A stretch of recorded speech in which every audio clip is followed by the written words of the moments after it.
صباح الخير يا جماعة. في بوست شفته على جروبات الإسماعيلي، اللي هي الجروبات المرتزقة والممولة والموجهة على الفيسبوك. البوست ده بيقول إيه؟ إن الإسماعيلي بيتقدم كل يوم عن التاني مع كابتن تامر مصطفى وفي تطور. آه لكن ما كانش ينفع إن كابتن حمزة الجمل يجي، لأنه من نفس المدرسة بتاعت كابتن محمد إبراهيم، اللي هي ما بتفتش الإسماعيلي وإنها ما بتطورش الإسماعيلي وكده. كابتن حمزة الجمل من نفس مدرسة كابتن محمد إبراهيم. طب ده محمد إبراهيم ده كان الدراع اليمين بتاع كابتن إيهاب جلال الله يرحمه، يعني الصبي بتاعه من الآخر يعني نفس فكره. كابتن معنى كده إن كابتن حمزة الجمل كان نفس فكر كابتن إيهاب جلال الله يرحمه.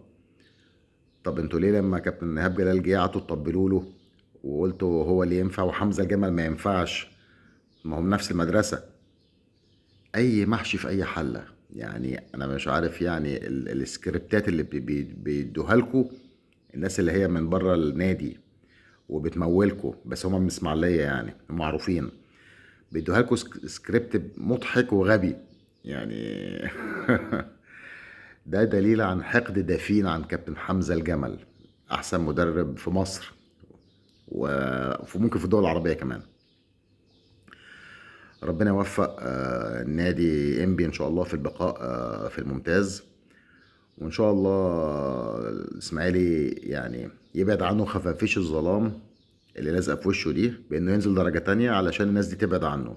مفيش حل تاني. وربنا يصلح الحال. السلام عليكم.